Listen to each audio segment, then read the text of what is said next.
Hello, my friends. I'm just doing a couple little things here. Ooh, it's right. My finger's right there for you. All right. Okay, so here we are once again. I'm doing a short little video about wrapping trees. I think it's very important. A problem that we have here in Utah is southwest scorch. That's what I've known it to be, and there could be other names for it. What happens is on the south side of your tree, the sun in the winter warms that bark and cools it down when it goes behind the clouds, so it has a rapid temperature change of that bark, and it kills the bark because it thaws out and freezes and thaws out and freezes and thaws out and freezes, and then it just dies. So it's actually more prone to trees that have thinner bark. So we're talking about flowering cherries, flowering plums, any sort of pitted fruit tree. So peaches.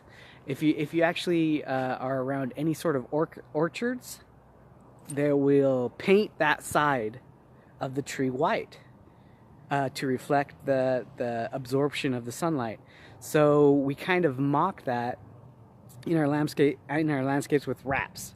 So we wrap it. We don't want to paint it because one, airflow, the air doesn't get in as easy, and then why would we want a white bark tree, you know? So we wrap it, and you don't want to use a black wrap. Like I've seen people try to do it, and they'll get that like drain spout black tubing, and they will slice it and then stick it around, which protects I don't think it does as good as job because the black will heat up. And so by doing a white one, that would be more effective. I use a burlap.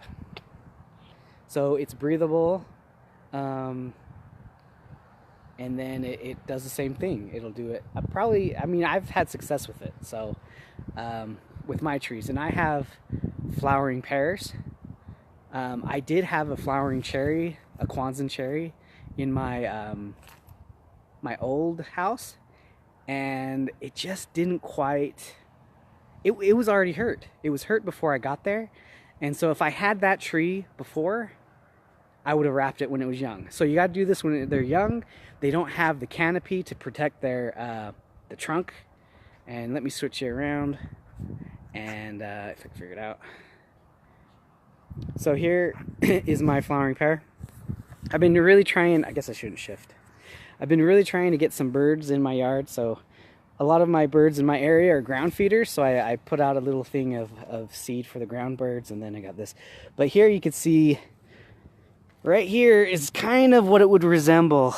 This, I'd actually marked my bark with one of my tools.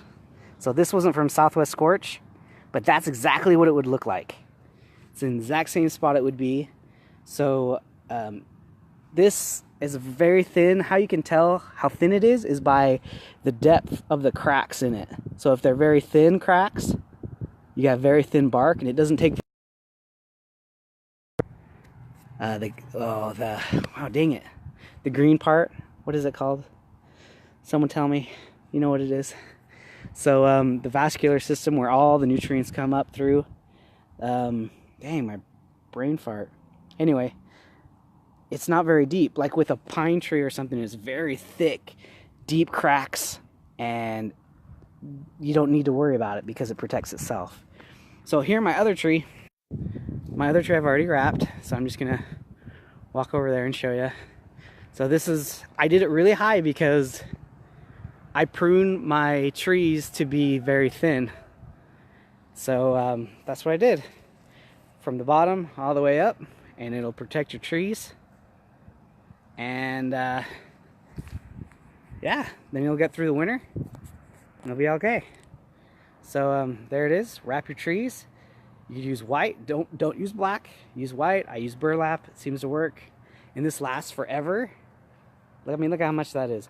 I guess it depends on how fat your trees are. Like if your trees are a bigger caliper, then you know, it's not going to last as long.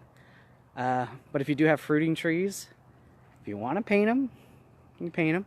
I think it's more prone to the fruiting trees.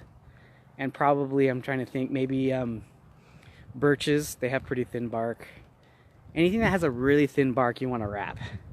So just keep that in mind. And podcast came out today, or this last Monday, and it was on, I have so many I forget. It was a good one. Go check it out. It was Brad reviewing some science stuff about the green conference he went to. I guess it was like a professional invite-only green conference. And so it was really cool. Go check that out. And thanks, everybody. We'll see you later.